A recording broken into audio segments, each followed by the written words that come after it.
I never expected to be here telling this story. But life has a funny way of leading us down paths we never thought we'd walk, and sometimes it's only when we look back that we realize how much it shaped us. I'm Tasha Williams, and I'm 53 years old. My story isn't unique, but it's mine, a mother's story, a widow's journey. I lost my husband, Carl, over 5 years ago now, and with him, I lost more than just a partner. I lost the man I had planned to grow old with, and with that, everything changed. It was a cold, rainy night in late October when the call came. It was one of those moments where time stands still, the world around you blurs, and your mind just refuses to catch up. He'd been in a car accident. They said it was quick, that he hadn't suffered much. But it didn't make it easier. Nothing ever does when the person you love most is suddenly gone.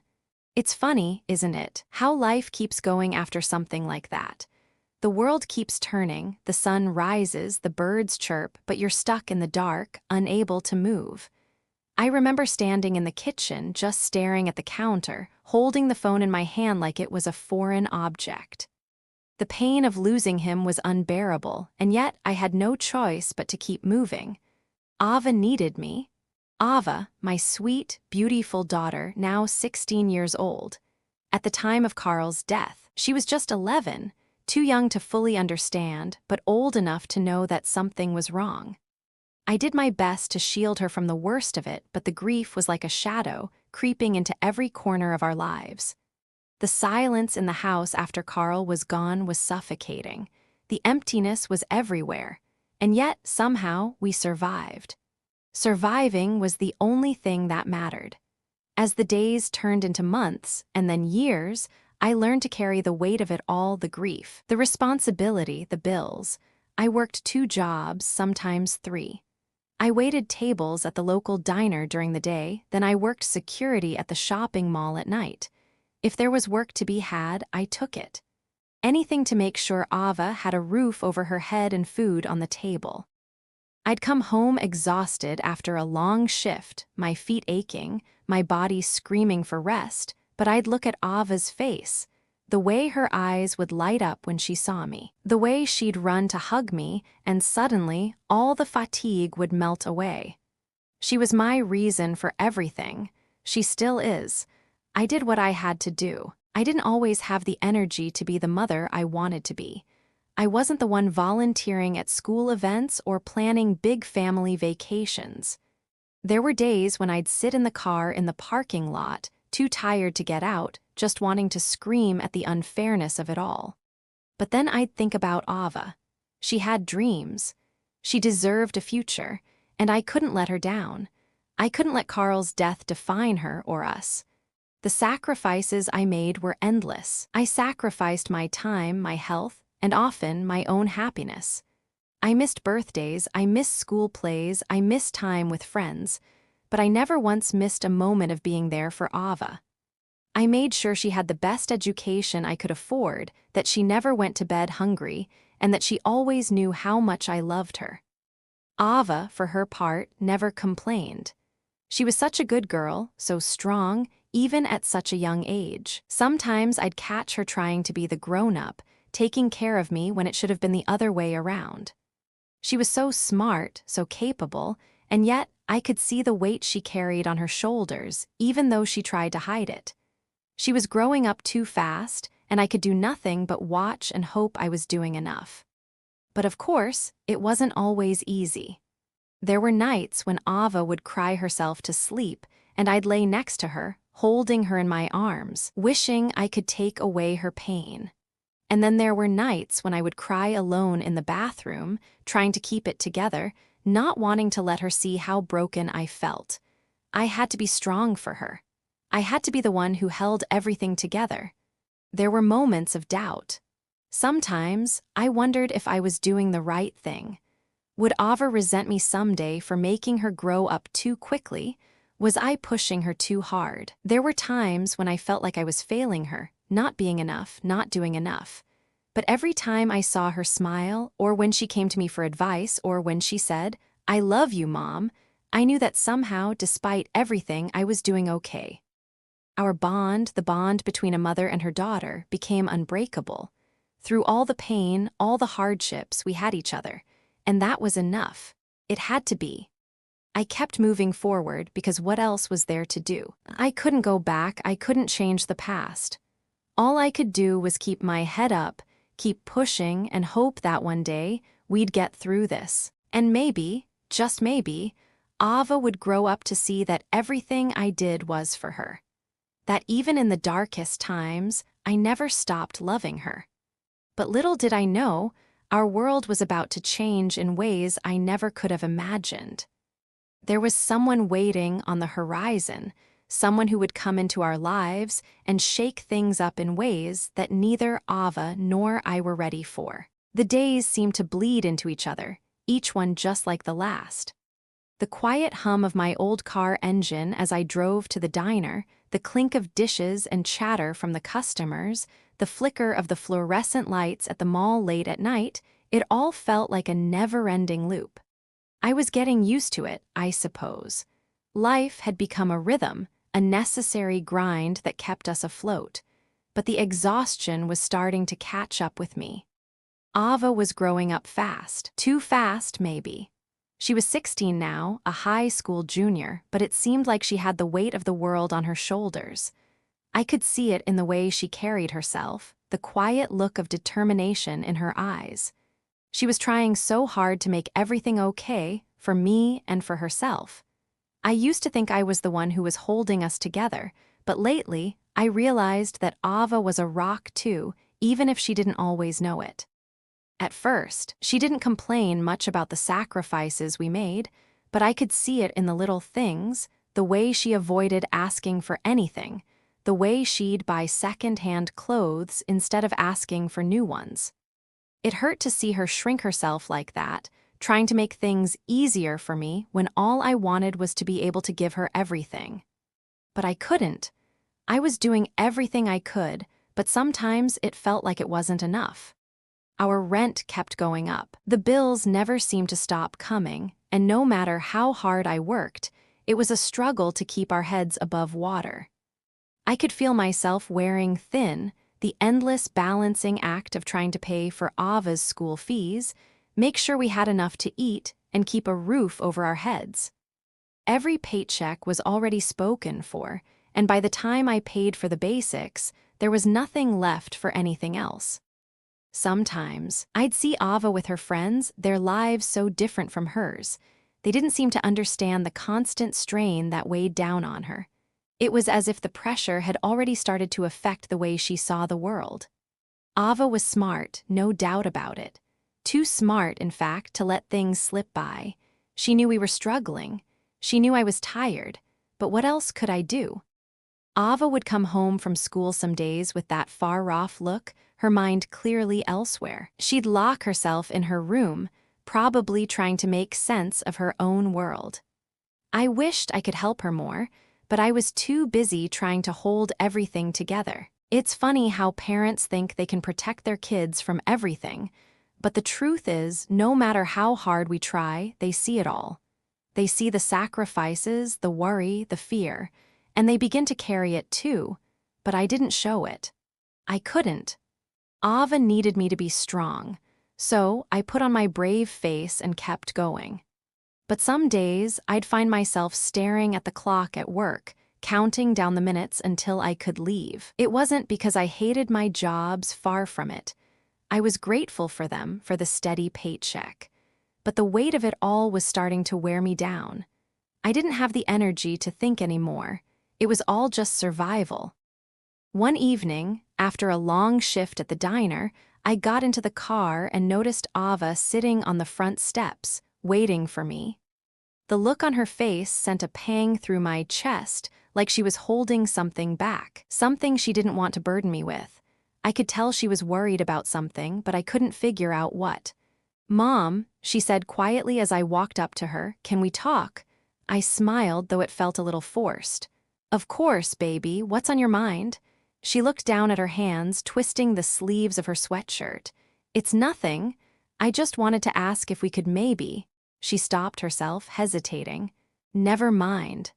I could feel my heart tighten. Ava, you know you can ask me anything. You don't have to hide things from me. She sighed, looking up at me with that mix of frustration and sadness that had become so familiar. It's just, I was thinking about prom. All my friends are going, and I know it's silly, but I really want to go too, just like them, but I don't think we can afford it. I don't want you to worry about that. I froze for a moment. The idea of prom felt like a world away from the daily grind I was living. I'd seen the dresses, the limos, the perfect hairdos in pictures on social media, but I never once imagined Ava asking for something like that. She was always the one to try and make do, never asking for more than she needed. And here she was, talking about something that felt so far out of reach. I don't want you to feel like you can't have a normal teenage life, I said quietly, trying to keep the emotion out of my voice. You deserve to enjoy these years. I'll figure it out. We'll find a way. But I didn't know how. The truth was, I barely had enough money to cover the essentials, let alone something extravagant like prom. And while I wanted to tell Ava everything would be fine, I knew deep down that it wasn't. It wasn't going to be fine, and I was scared that one day, Ava would look back and resent me for not being able to give her the things she deserved. That night, I sat in the kitchen, my head in my hands, staring at the bills that were spread across the table. I had no idea how I was going to pay for Ava's school trip, let alone something like prom. But somehow, I knew I had to. She was my daughter. I had to make it happen for her. As I flipped through the papers, my phone buzzed. It was a text from my sister, Stacy. Have you heard about that new charity event in town? They are helping single moms with school expenses. I paused, feeling a flicker of hope. Maybe there was a way. Maybe someone could help. It wasn't easy for me to ask for help, but this felt different. This wasn't just about me, it was about Ava, about giving her the things she deserved. So I sent a quick reply, telling Stacy I'd look into it. The next morning, I made the call. The woman on the other end was kind, understanding.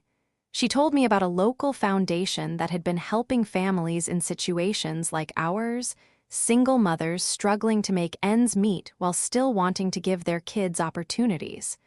They could help with prom expenses, she said, and even cover some of the fees for Ava's school events. I was hesitant, but after the conversation, I realized I didn't have much of a choice. I had been running on empty for so long, trying to make everything work on my own, but maybe, just maybe, it was time to let someone else help us for once. I was reluctant, but I knew I had to swallow my pride for Ava's sake.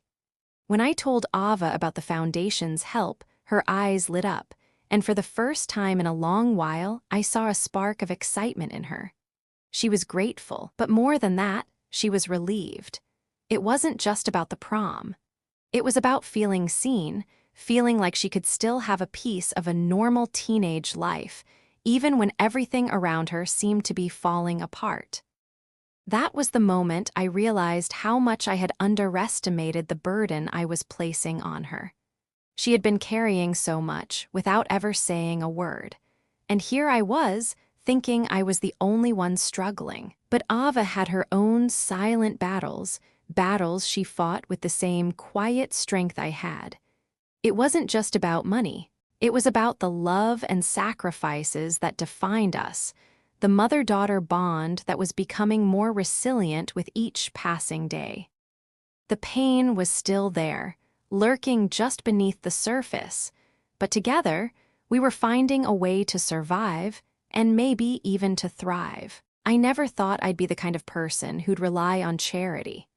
There was something in me, something deep down that always believed I could do it on my own, that if I just worked hard enough, kept my head down, and pushed through the struggle, I'd eventually come out on top. But that morning, as I hung up the phone after confirming the details with the foundation, I realized something that took me by surprise. Sometimes, accepting help wasn't a sign of weakness. It was a sign of strength. It was a way to ensure that Ava and I could have the future we both deserved, and that was worth swallowing my pride for. Ava didn't ask questions when I told her about the foundation's support. She just smiled, a big, wide grin that made her eyes sparkle. For the first time in weeks, I saw the carefree teenager she had once been, even if just for a moment. It was like she had let go of the weight she had been carrying silently all these months, and that made everything worth it. The next couple of weeks passed in a blur of preparations. Ava found a beautiful second-hand dress, something that fit her perfectly and didn't break the bank. She spent hours getting ready, her excitement building as the big night approached. I could see the joy in her face as she tried on her dress for the first time, twirling around in front of the mirror. I smiled and told her she looked stunning, though part of me felt like I was watching a girl who didn't know the struggles we'd been through, a girl who still believed in the magic of prom and school dances and normal teenage moments. The night of the prom came quickly. I helped Ava with her hair, curling it just the way she liked it, and I could feel my heart swell with pride as she looked at herself in the mirror, clearly in awe of how beautiful she looked. For a moment, she seemed so grown up, like a young woman who had it all together, but I knew better. Behind that radiant smile, I could still see the girl who had been forced to grow up too fast. She grabbed her small clutch bag and turned to me, her face soft with gratitude. "Thanks, Mom. I really appreciate you making this happen," she said, her voice full of sincerity. I wanted to say something back, to tell her how much she meant to me, but the words caught in my throat. Instead, I just pulled her into a hug. "You deserve it, Ava. You deserve every good thing that comes your way." It was a simple hug, but in it, I could feel all the love, all the sacrifices, all the years of struggle and hope. It was everything I had ever wanted for her, even if I couldn't give her the world. At least in that moment, I could give her this one night of joy. As she left for the prom, I sat down in the living room, watching the clock tick slowly. I was proud of her, proud of the young woman she was becoming, but there was a pang in my chest, a realization that no matter how hard I tried, I couldn't shield her from everything. Prom night wasn't just a celebration of school spirit or teen romance. It was a reminder of everything she had sacrificed, everything I had sacrificed, to get to this point. It was a reminder of the fact that Ava had never asked for much, but had given so much of herself just to survive. I heard the door open just after midnight, and before I could get up, Ava appeared in the doorway, her dress slightly wrinkled, her hair a little bit messy, but the joy in her eyes still unmistakable. She had the biggest smile on her face as she walked in, her arms spread wide. "That was amazing, Mom. It was everything I dreamed of," she said, breathless from excitement. "I feel so special." I didn't know whether to laugh or cry. She was still my little girl, but in that moment, she felt like a woman, standing in front of me, glowing with the happiness that she had so long deserved. "You look beautiful, Ava," I said, my voice shaky. "I'm so glad you had fun." I watched as she began to remove her heels, rubbing her sore feet. "You were right, Mom. I don't need all the fancy stuff to have a good time. I just needed to feel like I was a part of it, like I wasn't missing out." It was a relief to hear that, because even though I had given her that night, I knew it wasn't enough to erase the struggles she'd faced. I couldn't undo the tough years, but I hoped, for a moment at least, she had forgotten all that. I hoped that for just one night, she had been able to let go of the weight that constantly sat on her shoulders. The next morning, the world seemed a little bit lighter. Ava's smile hadn't faded. I made us breakfast, and we ate together at the kitchen table like we always did. It was simple, like most of our days, but there was something different about this moment, something that felt like a turning point. For the first time in a while, I didn't feel like I was just barely holding on. I felt like I was actually getting somewhere, like things might be starting to look up for us. But life, as it often does, has a way of keeping you on your toes. That afternoon, as I was heading out to work, I checked my phone and saw a message from Stacy. The words were brief, but they hit me like a freight train.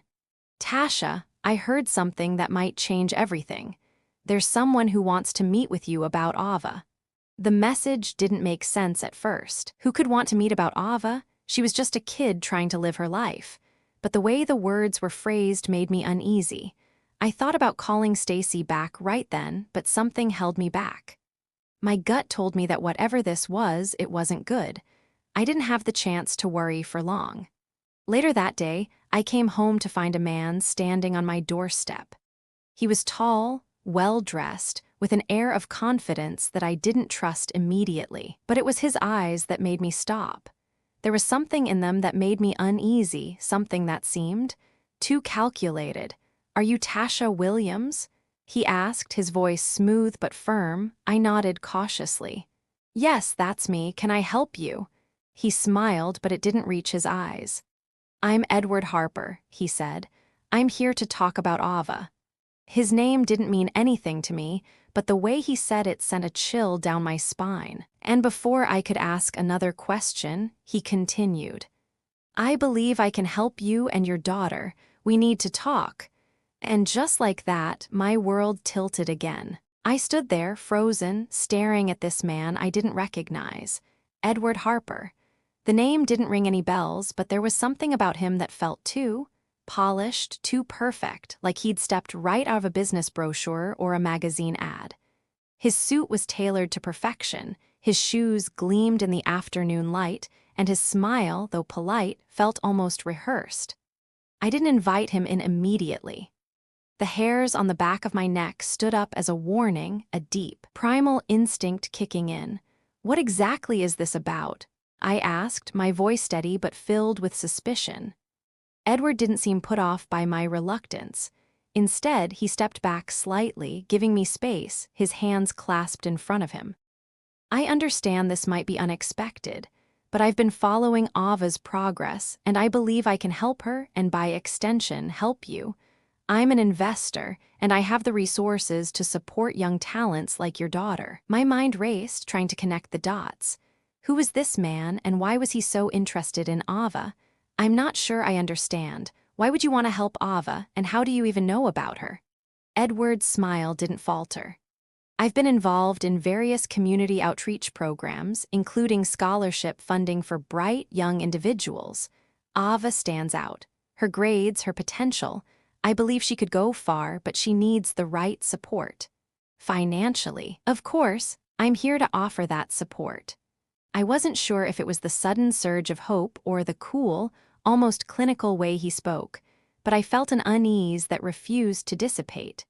I hadn't raised Ava to depend on the whims of strangers, especially those with shiny suits and well-practiced smiles. There had to be more to this than a simple act of kindness. "I'm grateful for people who help others, but I'm not sure I understand why you are offering to help my daughter," I said slowly, folding my arms across my chest. "And why now? We've managed this far without outside interference." Edward's gaze softened, and for a moment he looked almost empathetic. "I understand your concern, but this is more than just financial help, Tasha. This is about providing Ava with the opportunities that will make her stand out. She has the potential to go far, but you can't do it alone. We both know that." His words struck a chord with me. I did know that. I had spent years trying to give Ava everything I could, but the reality was that I couldn't always provide her with the things she deserved. I couldn't give her access to the best schools or the right connections. I could give her love and support, but that alone didn't always cut it in this world.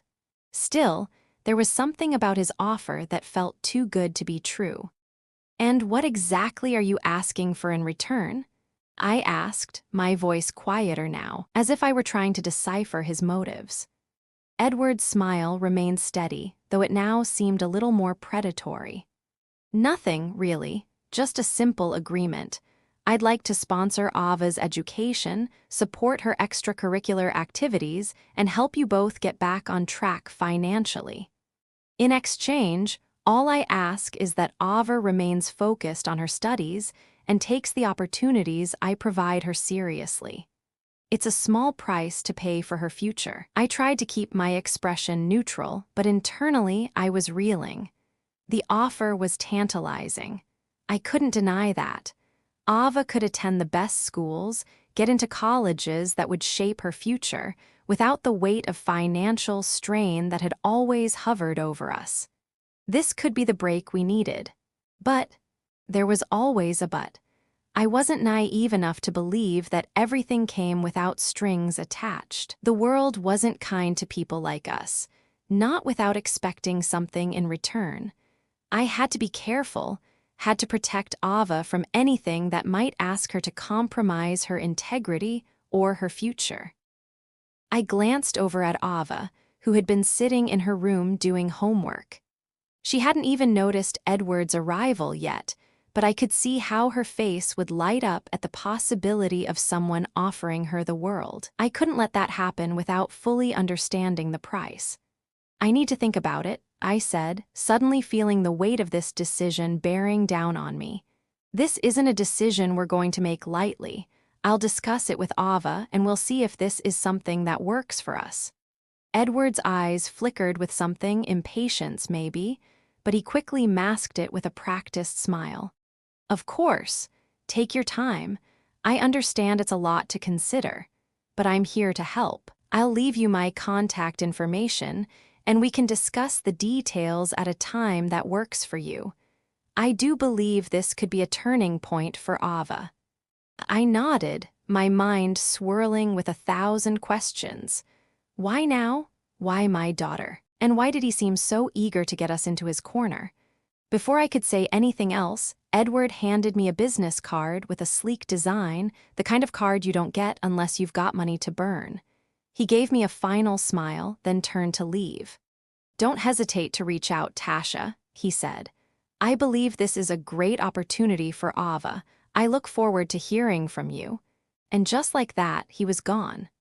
I stood there, the card in my hand, trying to make sense of what had just happened.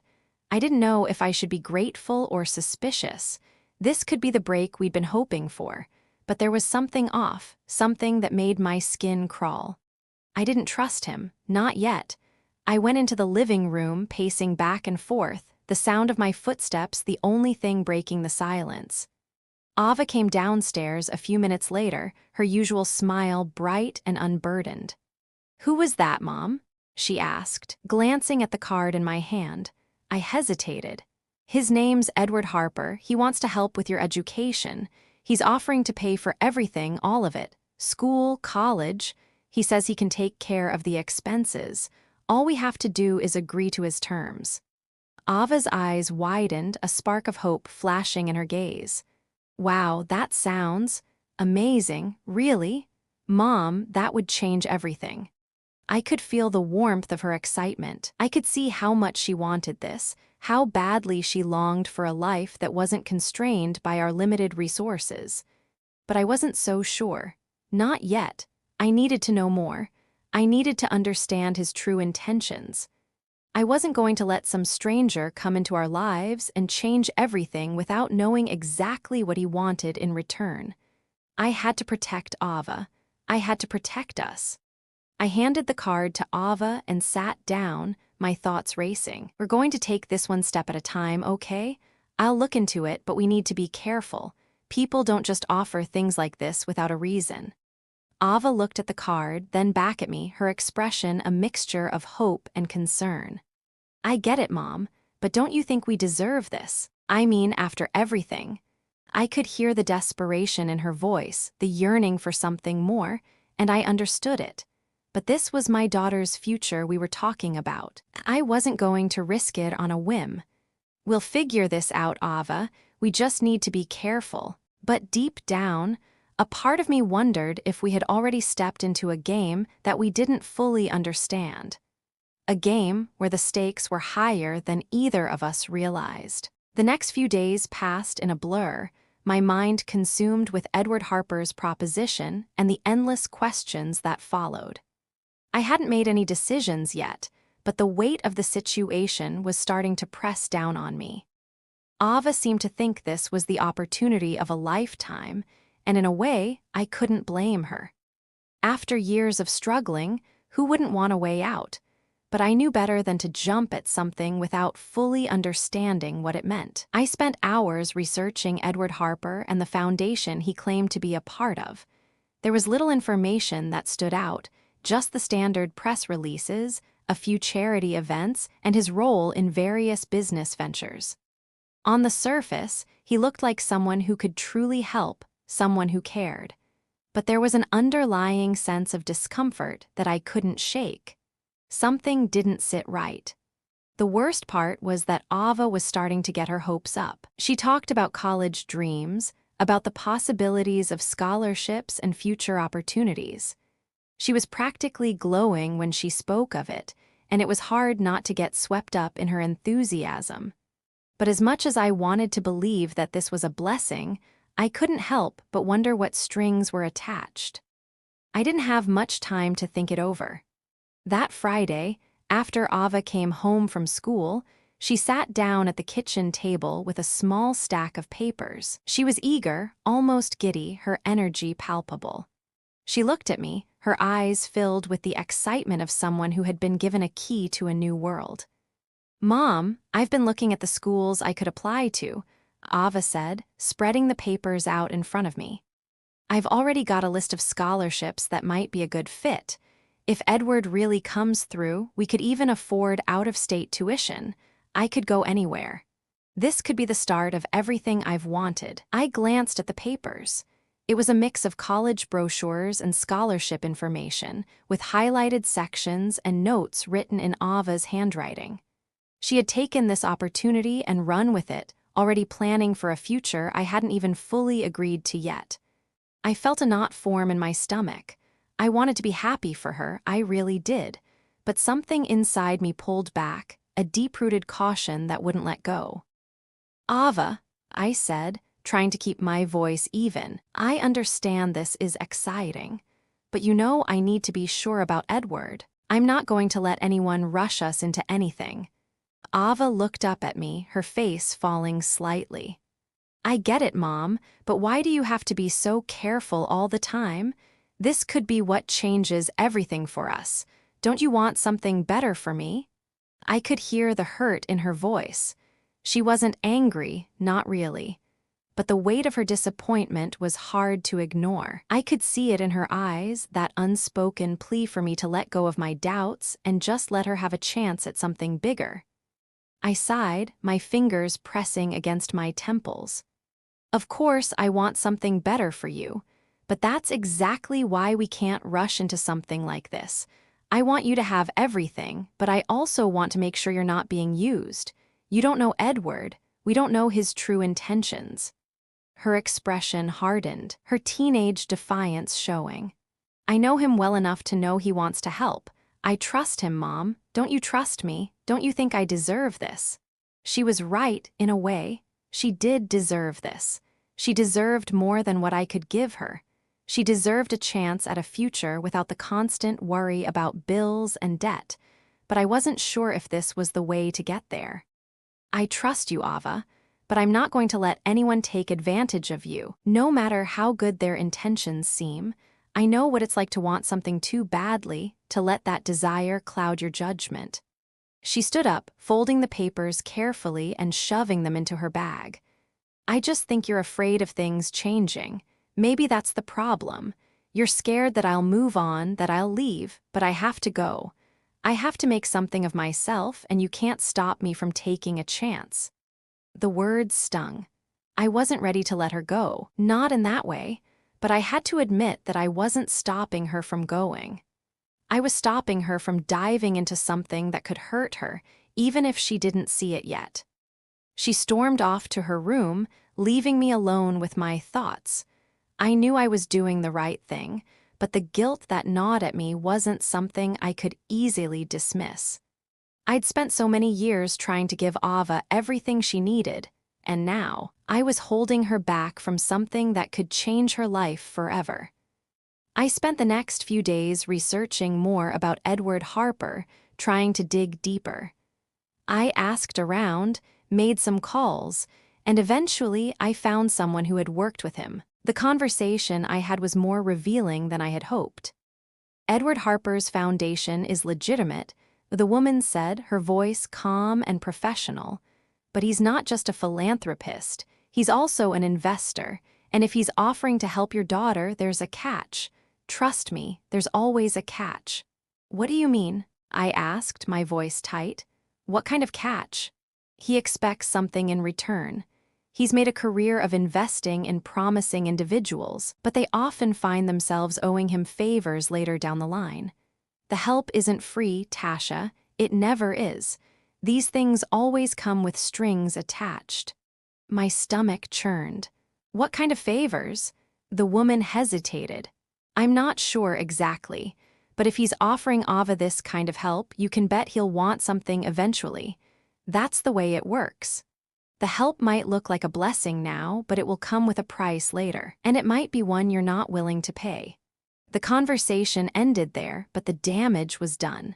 I felt the walls closing in around me. Everything I had feared about Edward Harper seemed to be true. The offer of help was too good to be true, and the cost was one that Ava and I weren't prepared to face. When I got home that evening, I found Ava sitting at the kitchen table, the same stack of college brochures spread out in front of her. She looked up at me, her face soft, almost pleading. "Mom," she said quietly, "I've been thinking, maybe you're right, maybe we should be more careful, but I just want you to know, I'm doing this for both of us. I want us to have a better life." I could see the sincerity in her eyes, the determination that had been there from the start. But there was also a vulnerability there, a side of her that wanted this more than anything, and that scared me. I had spent so many years protecting her, keeping her safe from the harsh realities of the world. And now, I had to decide if I was willing to risk everything for her future. I didn't have all the answers, but for the first time, I realized that I wasn't just protecting Ava from the world. I was protecting her from her own desires, from the dream of something better, something that could come at a much higher cost than either of us were prepared to pay. "I know you want the best for both of us," I said softly, sitting down beside her. "And I want that too. But sometimes the price of ambition is more than we can afford. We have to be smart about this, Ava. We can't just chase after something because it looks shiny and promising." Ava nodded, her expression still a little uncertain. "I get it, Mom. I'm sorry if I made you feel like I didn't trust you. I do, I want more." "I know, sweetheart," I said, brushing a strand of hair from her face. "But we'll find a way to get there, together." We sat in silence for a moment, the weight of our unspoken agreement settling between us. The road ahead wouldn't be easy, but it would be ours to navigate. And somehow, I knew we would get through it, even if the price of our dreams turned out to be steeper than we'd ever imagined. The next few days were filled with a quiet tension that I couldn't shake. Ava was quieter than usual, and I could tell she was still processing everything: the promise of a brighter future, the dreams she had now, and the doubts I'd planted in her mind. She wasn't angry anymore, but there was a distance between us that hadn't been there before, and I hated it. It wasn't that I wanted to take her dreams away, far from it. I had always believed in her potential, in her ability to make something of herself. But the reality of the situation was dawning on me, piece by piece, and with each new revelation, the more I felt like I was teetering on the edge of something I couldn't control. Ava wasn't the only one feeling the pressure.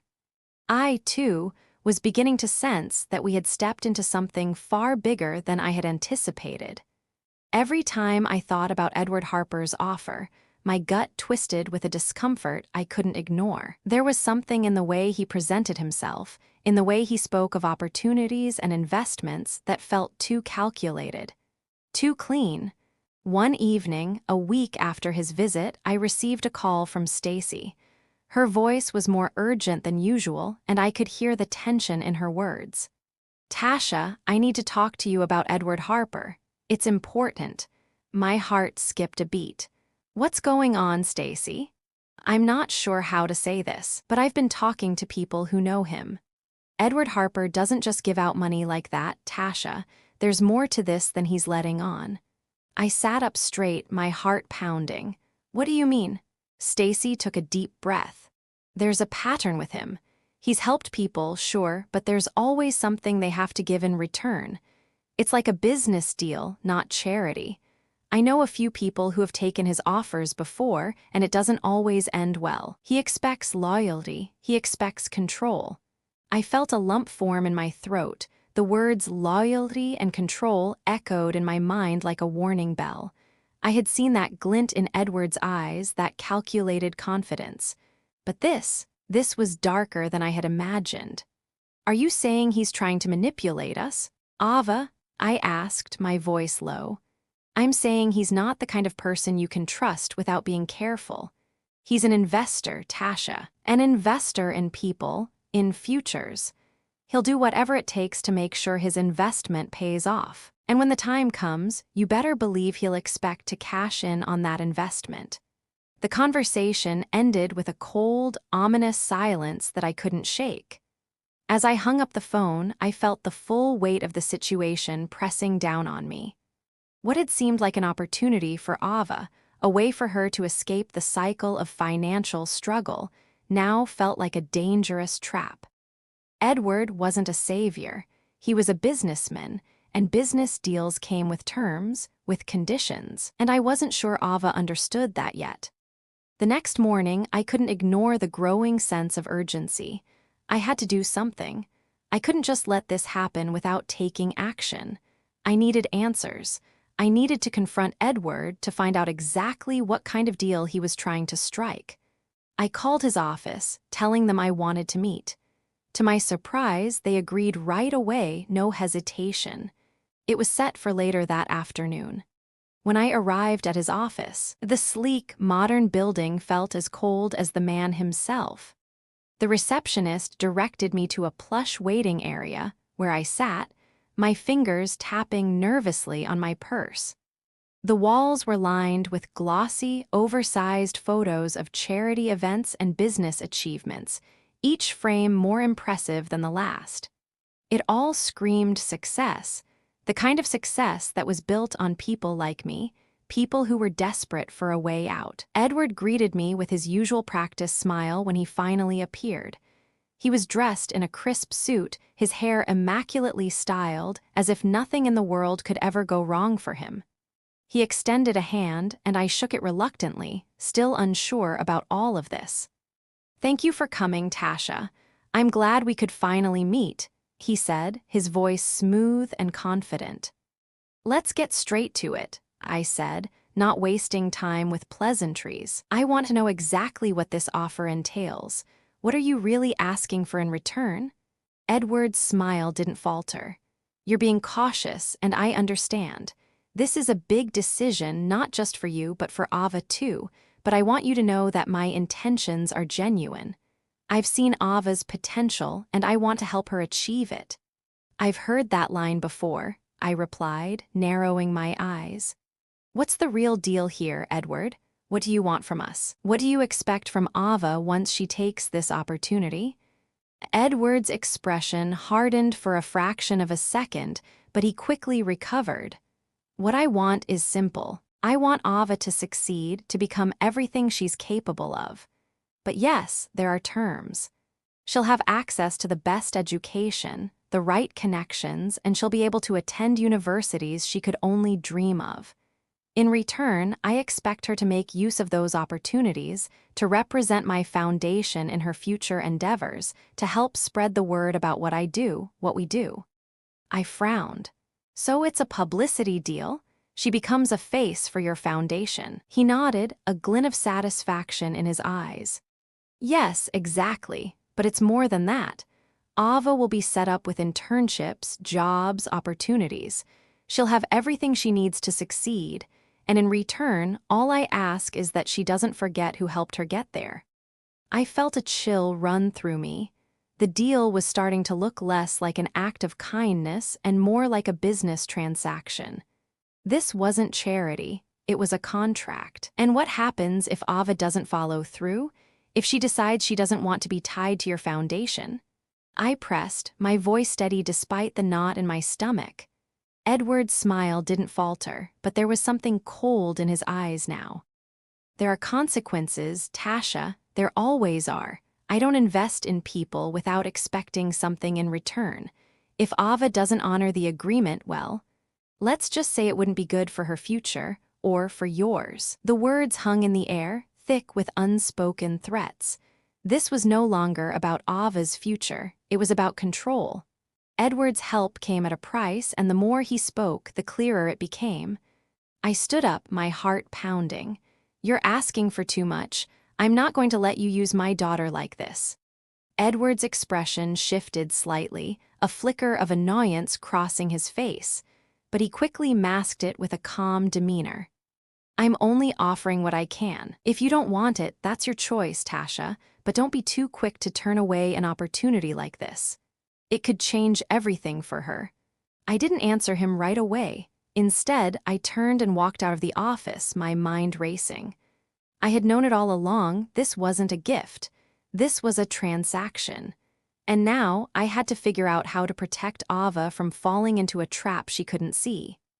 When I got home, Ava was sitting at the kitchen table again, waiting for me. Her hopeful expression was still there, but I could see a flicker of concern in her eyes as she watched me walk in. "What did he say?" she asked, almost breathless with anticipation. I took a deep breath, sitting down across from her. "Ava, I'm not going to let you be part of this deal. I don't care what promises he's making. This isn't about helping you, it's about control."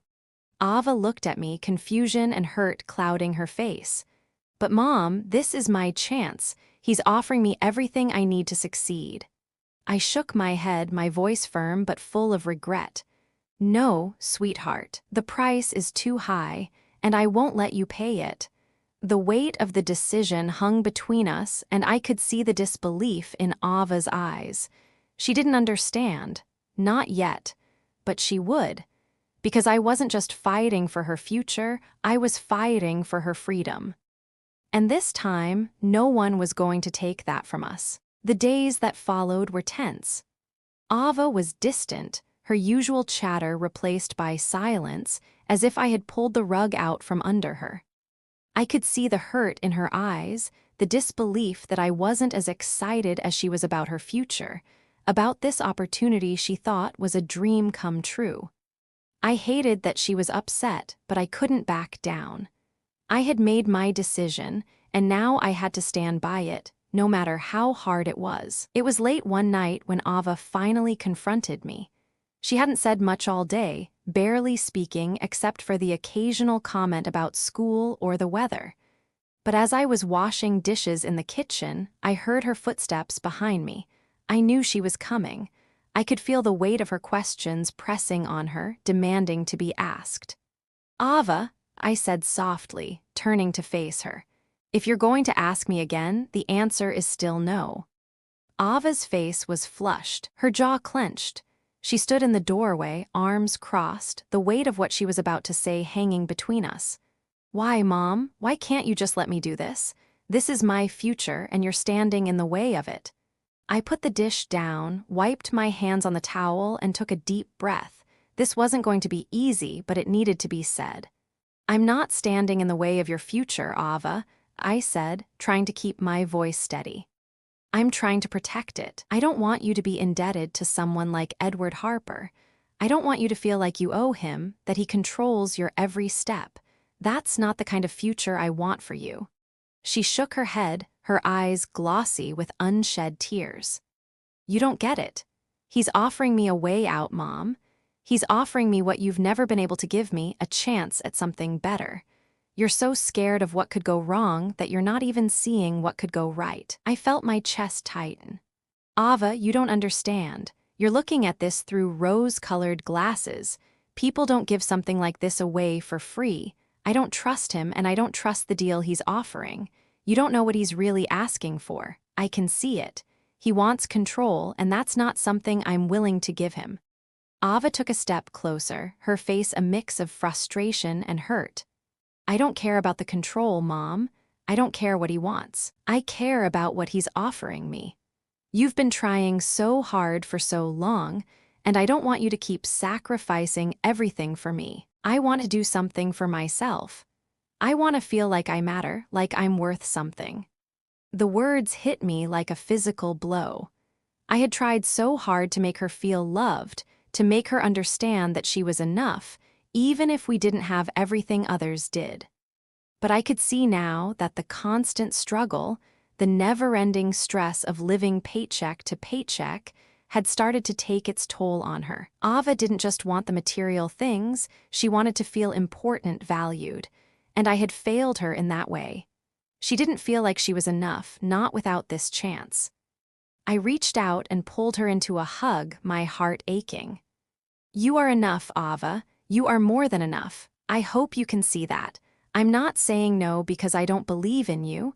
I'm saying no because I love you, because I don't want you to get caught in something that will make you feel like you're forever indebted to someone else."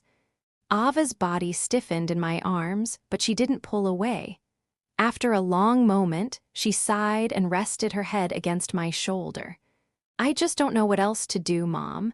I'm so tired of feeling like I'm stuck, like I'll never get out of this. I want to be more than just this." She gestured around the room, the small apartment that had always felt like home, but also like a cage at times. I closed my eyes, trying to hold back the tears that threatened to come. "I know, baby, I know, but there's more than one way out, and you don't have to give up your soul to get there." We stood there for a long time, neither of us saying anything. It wasn't the perfect resolution. There were still so many unanswered questions, so many doubts.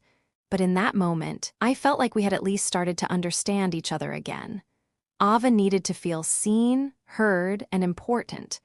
And I needed to make sure that whatever path she took, it was one she could walk with her head held high.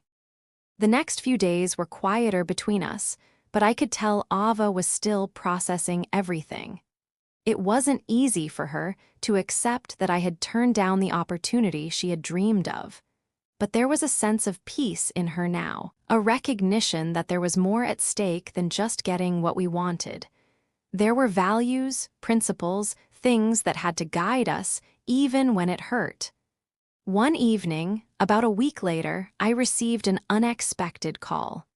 It was from Edward Harper's office, and for a moment, I hesitated before answering. I knew what this call was about, and I wasn't sure I was ready to hear it.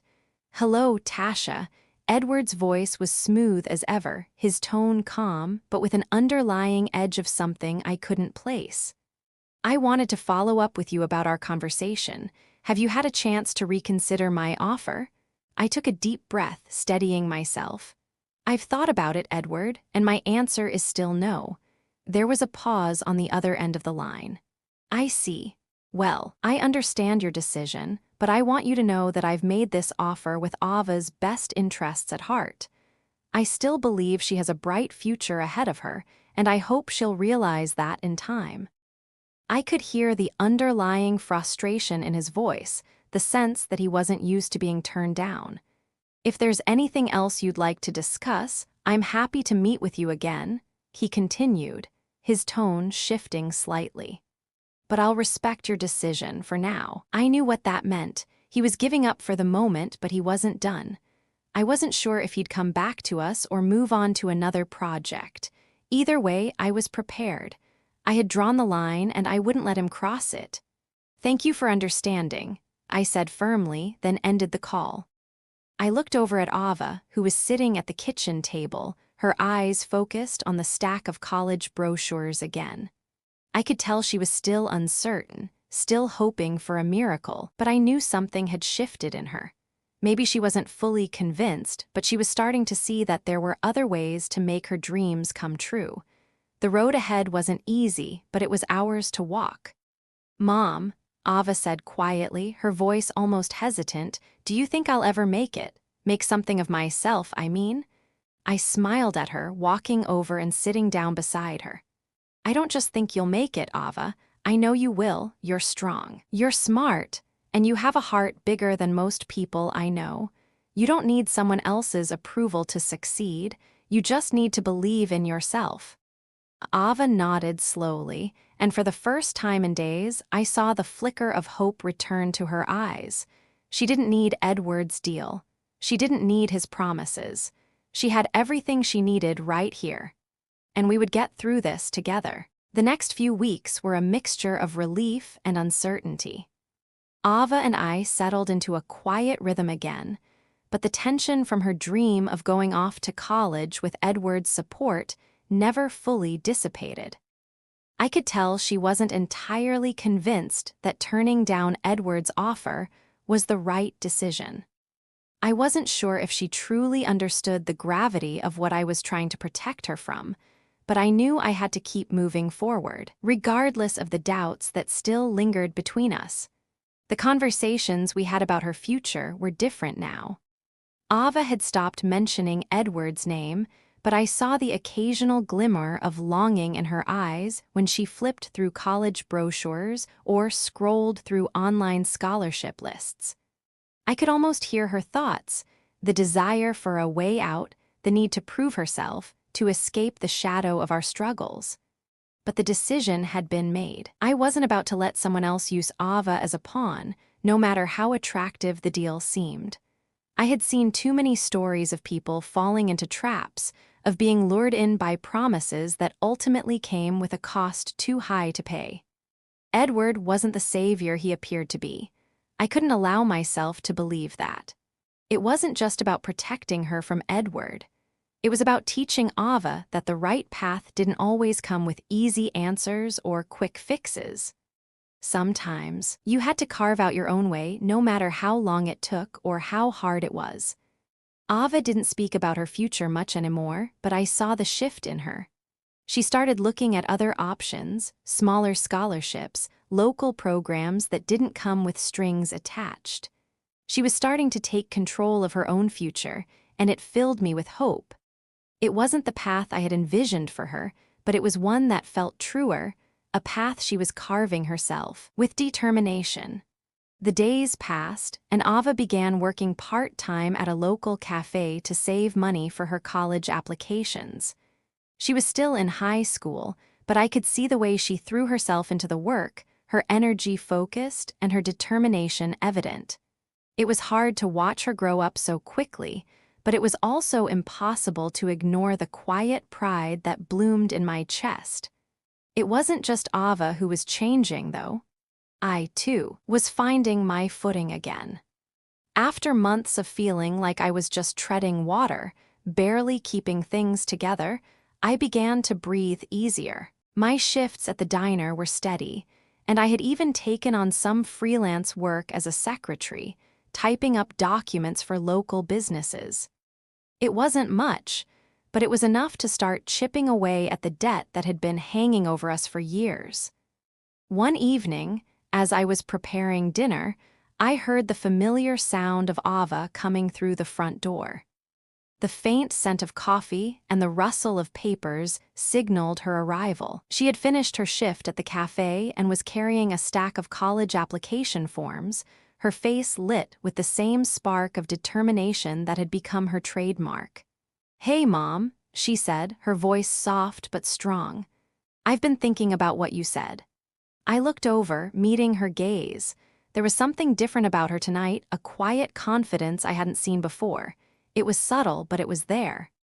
"I know I was frustrated before," she continued, setting down the papers on the kitchen counter. "I wanted things to be easier. I wanted everything to fall into place without having to work so hard. But I think I get it now."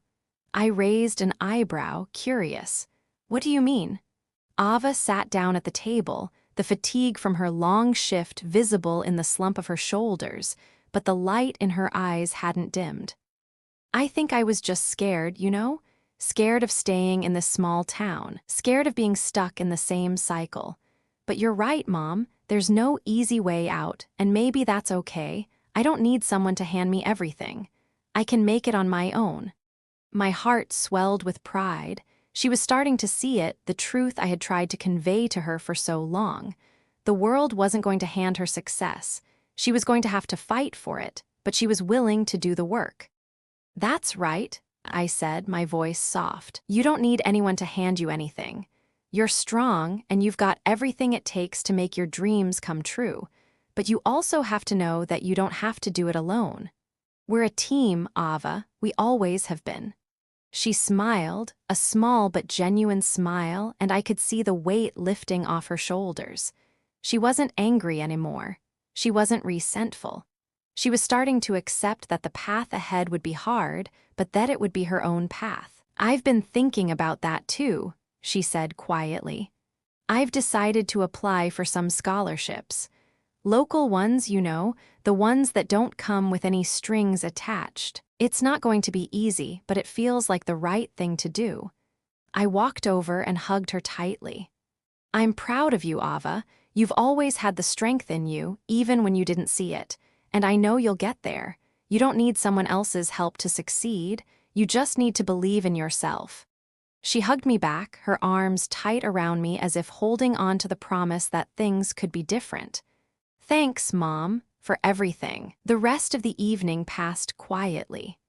I helped her fill out a few of the scholarship applications, my fingers moving quickly over the forms as we talked about her dreams and the future. It wasn't just about college anymore. It was about hope, about realizing that no matter how hard life had been, there was still a chance for something better, something real. Later that night, after Ava had gone to bed, I sat alone at the kitchen table, thinking about everything that had happened, about how far we had come and how far we still had to go. I thought about the sacrifices, the choices, the paths that had led us to this point. I knew it wasn't going to be easy. There would be challenges ahead, obstacles that would test our resolve. But I also knew that Ava and I had something that Edward Harper could never offer, something no amount of money could buy. We had each other. And that, in the end, was all that mattered. As I sat there in the quiet of the night, a sense of peace settled over me. We had made it through the hardest part. We were still standing, still moving forward. And together, we would face whatever came next, no matter how difficult it might be. We were ready. The weeks passed by slowly, but with a sense of calm that I hadn't felt in months. Ava had thrown herself into her studies and part-time job with a renewed sense of purpose, and for the first time in a long while, I saw a spark of hope in her that wasn't tethered to some outside savior or easy solution. She was making progress on her own, step by step, and it filled me with pride. Her scholarship applications were coming along, and though they didn't promise immediate results, she was determined. She started to embrace the process, the writing, the research, the deadlines. She was in control of her future in a way she hadn't been before, and I couldn't help but admire her for it. I had always known she was capable, but seeing her come into her own, making decisions for herself, was like watching a flower bloom after a long, cold winter. But of course, life has a way of throwing curveballs when you least expect them. It was late one evening, just after I had put the finishing touches on a simple dinner, when my phone rang. The number on the screen was unfamiliar. I hesitated for a moment, wondering if it was one of those robocalls I had come to dread, but something about it felt different. Something about the timing felt, too, intentional. I answered. "Hello, Tasha, it's Edward Harper." My stomach sank. The familiar, smooth tone of his voice sent a chill down my spine, even though I had been expecting this call. I hadn't heard from him in weeks, not since I had turned down his offer so decisively. Ava had stopped mentioning him, and I thought, maybe foolishly, that he had moved on. I kept my voice steady. "Edward, I wasn't expecting to hear from you." There was a slight pause on the other end of the line, and I could almost feel his smile, that practiced, confident smile that I had come to dread. "I'm sure you weren't," he said, his voice smooth. "But I think it's time we have another conversation, Tasha. I believe there's more at stake here than you realize." I felt a flash of irritation. "I've already told you, Edward. I'm not interested in your offer. Ava and I are doing just fine on our own." He didn't seem fazed by my response. "I understand, but this isn't just about you anymore. It's about Ava's future, and I think it's time you realized that the offer I made wasn't just a favor, it was an investment. One that could help her achieve everything she's ever dreamed of. But you need to act quickly. I stiffened, my mind racing. What are you talking about? I'm offering Ava a chance to attend one of the top universities in the country, he said, as if he were offering a gift. The financials can be taken care of. No more worry about loans, tuition, or the burden of struggling through college. It's all lined up, Tasha, but there's a catch. There always is with opportunities like this. I need your consent. I could feel my heartbeat quicken. This didn't sound like a simple offer anymore. The way he said it, so cold and detached, made me feel like a pawn in a game I didn't want to play. I swallowed hard, trying to keep my voice steady. What's the catch, Edward? There was another pause, this time longer, as if he were savoring the moment. When he spoke again, his tone was almost too casual. The catch is that Ava will need to commit to a few things. She'll need to represent my foundation publicly, participate in certain events, and assist with some of my other business ventures. A small price to pay for a future that could change everything for her. I felt my blood run cold. That's not just a catch, Edward. That's control. You're asking for too much. Edward didn't seem to hear my words. It's not a big ask, Tasha. Think about it. This is a rare opportunity, and it's one Ava can't afford to pass up. You can't keep her in this small town forever. You know that. This could be the beginning of something far bigger than both of you. His words rang in my ears, and I could feel the panic rising in my chest. Ava had worked so hard to get to this point. She was building something for herself, and now this man, this stranger, was trying to pull her into a web of expectations she didn't even understand. I closed my eyes, trying to steady my thoughts. I don't care what you're offering, Edward. I'm not going to let you manipulate us into a deal we don't want. You're not going to control my daughter's future. There was silence on the other end of the line, a heavy, suffocating silence. When Edward finally spoke again, his voice had shifted, just slightly, but enough for me to hear the thin edge of frustration. You're making a mistake, Tasha, he said softly. Ava is capable of so much more than this. She deserves more. And you'll realize eventually that I'm only trying to help. I don't expect you to see it now. But when the time comes and she's struggling, you'll remember this call. And you'll wish you had taken the offer. I hung up before he could say another word. The silence that followed felt suffocating. I stood there in the middle of the kitchen, the phone still clutched in my hand, my breath shallow and fast. The anger, the frustration, and the fear all collided in my chest. I had known that Edward wouldn't let us go so easily, but I hadn't expected him to come back so aggressively. He had shown his true colors, and they were darker than I had imagined. I needed to tell Ava. I needed to protect her from this man who clearly didn't care about her well-being, only his own agenda. Ava was in her room, going over her applications again, the soft sound of music playing from behind her door.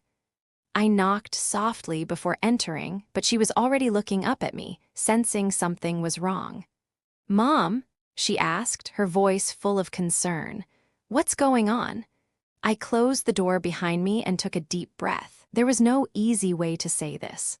"Ava, I need to talk to you about Edward Harper," I said, my voice tight.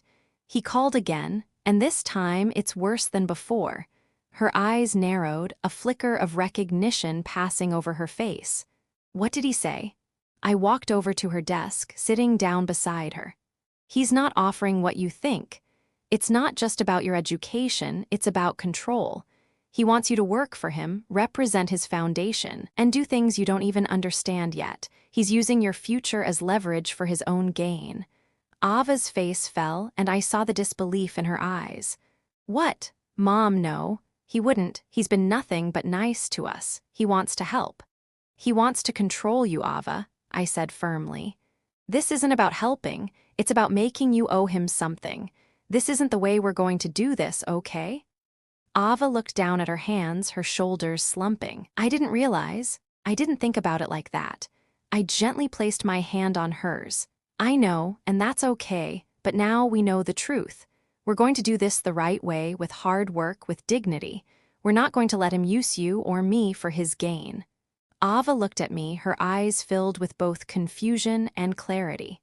I guess I have more to think about than I thought. I wanted to believe this was the way out. I smiled softly, squeezing her hand. I know, baby, but the real way out is through your own strength, and we'll get there together. No shortcuts, no deals. For the first time in a while, Ava smiled back at me, and I knew that no matter what came next, we would face it together, stronger than ever. The phone call from Edward had left a bitter taste in my mouth that lingered for days. I couldn't shake the words he had said, how he believed Ava would realize his offer was the best for her. It was as if he thought we could be manipulated, as if we were just pawns in his game. But Ava and I had made our decision, and that was all that mattered now. In the weeks that followed, life slowly returned to its usual rhythm. Ava threw herself into her schoolwork and her part-time job with a quiet determination. She was still working on scholarship applications, now even more focused than before. I saw her maturity growing day by day, the once bright-eyed girl who dreamed of escaping our small town, now becoming a young woman who understood the value of hard work, grit, and perseverance. I was proud of her, more than I had ever been, but there were still days when the weight of what we were facing felt like too much. It wasn't just the financial strain, it was the emotional toll. The constant feeling that we were walking a tightrope, never knowing what could knock us off balance. And yet, we kept moving forward. One chilly Saturday morning, a month after the call from Edward, I was sitting at the kitchen table with a mug of coffee, going over bills. I could hear Ava in her room, the soft hum of music escaping from under her door as she prepared for another day of work. It was a routine now, something we both relied on, a sense of stability in the midst of the chaos. Then, the knock came. A sharp, quick rap on the door that immediately made me tense up. I wasn't expecting anyone, and I had learned long ago to be wary of unexpected visitors. I put my mug down and stood, walking toward the door. I peered through the peephole and saw a familiar figure standing outside, Edward Harper. His sharp suit was still impeccably pressed, and his expression was unreadable. My heart sank. I hadn't wanted this confrontation, but I knew it was inevitable. I opened the door slowly, just enough to peek out. "Tasha," Edward said smoothly, offering a smile that didn't quite reach his eyes. "I hope I'm not interrupting anything. May I come in?" I crossed my arms, standing in the doorway, blocking his entry. "What are you doing here, Edward?" His smile didn't falter, but there was a slight edge to his voice now. "I just wanted to talk. I think it's time we cleared the air." I didn't want to let him in, not after everything that had happened, but I knew that avoiding him wouldn't make this go away. I stepped aside reluctantly, allowing him into the living room. I watched him closely as he moved around the small space. He didn't seem out of place, not in the way he should have. Everything about him, the way he stood, the way he looked around like he owned the room, made my skin crawl. He wasn't here to fix things. He was here to make us see things his way. I sat down on the couch, arms still crossed, waiting for him to speak. "I've been thinking about our last conversation," Edward said, settling into the armchair across from me. "And I want to extend another offer. I know you turned me down, but I think you're making a mistake." "I already made my decision," I said firmly, my voice unwavering, "and my answer hasn't changed." Edward leaned forward, his gaze locking onto mine. "I think you're misunderstanding what I'm offering, Tasha. This isn't about charity. It's about partnership. You can't do this alone. You can't continue to live this way, struggling every day to make ends meet. You've worked hard, and I respect that, but Ava deserves better than this. You both deserve more." His words stung. The truth in them made my chest tighten. I did know what it was like to struggle, to worry every single day about how to make everything work. But I also knew that I wasn't going to sell Ava's future to someone like him, no matter how much he seemed to promise. "I've already told you, Edward," I said, my voice steady. "We're doing fine.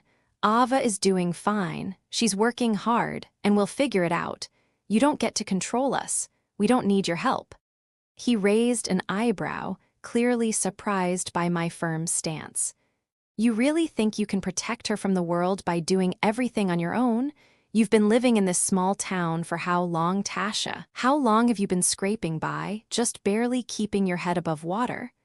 I didn't answer him, but his words hit me harder than I wanted to admit. There had been many times when I felt like I was drowning, when I felt like I had nothing left to give. There were days when I wondered how long I could keep up this fight, when the weight of everything felt unbearable. But I had never once considered giving in, and I wasn't about to start now. "You're wrong," I said, meeting his gaze head-on. "We may not have everything, but we have each other. That's enough." Edward's eyes darkened. "You're making a mistake, Tasha, you'll see. There will come a time when you'll wish you had accepted my offer. I'm not asking for much, just a little cooperation, a little loyalty. But if you continue down this path, things will be harder for you, harder for Ava." I held his gaze, my heart pounding in my chest, but I didn't back down. "You don't scare me, Edward. You don't control us, not anymore." For a moment, there was a quiet, tense pause between us. Edward's face hardened, and I could see the shift in his demeanor. This wasn't the smooth-talking businessman anymore. This was someone who had just realized that his offer had been rejected, someone who didn't like losing. He stood up abruptly, straightening his suit. "I gave you a chance, Tasha. You'll regret this, but that's your choice." With that, he turned and walked toward the door, his footsteps echoing in the silence of the room. I didn't move, didn't say anything. I just watched him go, knowing that this wasn't the end of it, but that I had drawn my line in the sand. When the door clicked shut behind him, I let out the breath I had been holding. My heart was racing, but I felt a strange sense of relief wash over me. I had stood my ground. I had protected my daughter. And that night, after dinner, I found Ava sitting at the kitchen table, the usual stack of college brochures before her. She looked up as I entered, her expression searching, waiting for me to say something. "How did it go?" she asked quietly, almost too cautiously. I sat down beside her, taking a moment before answering. "He tried to make me an offer again, but Ava, we don't need him. We don't need his strings or his control. We're going to do this on our own, and we'll make it work. I promise you that." Ava looked at me, her face softening. She didn't say anything at first, but then she smiled. "I believe you, Mom. I'm glad you told him no." I smiled back, feeling a warmth spread through me. "We'll get through this together. We don't need anyone else to define our future. We define it ourselves." And for the first time in a long while, I felt a sense of peace. It wasn't the easy road, and I knew it never would be. But it was our road, and that made all the difference. It had been several weeks since my last encounter with Edward Harper, and the air in our home had shifted. Ava and I had both found a new sense of clarity. The tension that had lingered between us had dissipated, replaced by a quiet understanding. We were no longer looking for someone to rescue us. We were building our own future, one step at a time. Ava had thrown herself into her studies and work even more fervently. The scholarships she had applied for were still pending, but now she was looking at them with a renewed sense of purpose, not as a lifeline, but as a reward for her hard work.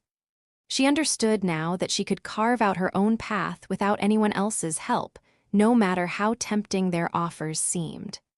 It wasn't just Ava who had changed. I, too, had found a sense of peace I hadn't known in years. The weight of constant worry had lightened, and I was finally able to take a breath without wondering if the next bill would put us further in debt. We still had a long way to go, but I wasn't afraid anymore. We had our struggles, but we had each other, and that was everything. One afternoon, a few months later, we sat together in the kitchen, talking about college options and plans for the future. Ava was much more confident in her choices now, and I couldn't have been prouder. We were no longer waiting for a miracle. We were making our own. "Mom, I got an email," Ava said suddenly, her voice cracking with excitement. She held up her phone, her fingers trembling as she read aloud. "I got a scholarship, the local one I applied for." I blinked, my heart skipping a beat. "What, Ava, are you sure?" Her face was beaming, her smile so wide it reached her eyes. "I'm sure, Mom, I got it. I'm going to college, and I'm doing it on my own terms." Tears welled up in my eyes, and I couldn't help it. I reached out and pulled her into a tight hug. "I knew you could do it. I always knew you could do it." For a long moment, we just stood there, holding each other. The journey had been long, filled with setbacks and challenges, but in that hug, I felt like we had crossed a finish line. Ava had earned this. She had worked so hard, and now, her future was beginning to unfold before her, not because of anyone else's help, but because of her own strength. "We did it, Mom," she whispered, pulling away to look me in the eye. "We really did it." I smiled through my tears, my heart swelling with pride. "No, sweetheart, you did it. I'm just so lucky to be here with you, every step of the way." The rest of the day was filled with celebration. We made dinner together, something simple but special, and as we sat down at the table, I felt a profound sense of gratitude. For all the pain, the struggle, and the uncertainty we had faced, we had made it through. We had chosen each other, and that had been the most important decision of all. I wasn't sure what the future would hold. There were still obstacles ahead, moments of doubt that would inevitably come. But now, I knew something fundamental had changed. We had found our own way, and no matter what came next, we would face it together. Ava was ready for her future, and I was ready to watch her soar. As the evening came to a close and we sat together in the quiet of our home, I realized that our journey, though difficult, had brought us closer than I could have ever imagined. We weren't just surviving anymore. We were thriving because we had each other, and that, in the end, was the most important thing. Thank you. To everyone who has followed our story, I want to express my heartfelt gratitude. Life is full of challenges, and we all have our struggles. Some are seen, others are hidden beneath the surface. But no matter what we face, the love and strength of family can help us overcome anything. Thank you for taking this journey with us. Your support means more than words can say. I wish all of you health, happiness, and the warmth of family by your side. May your own journeys be filled with love, resilience, and the courage to face whatever comes your way. With all my heart, I wish you and your loved ones a future of peace and fulfillment. Take care, and remember, the most important thing is to hold tight to those who matter most. Family, love, and kindness, that's the true foundation of everything. Thank you again, and may you always find strength in each other. With love, Tasha and Ava.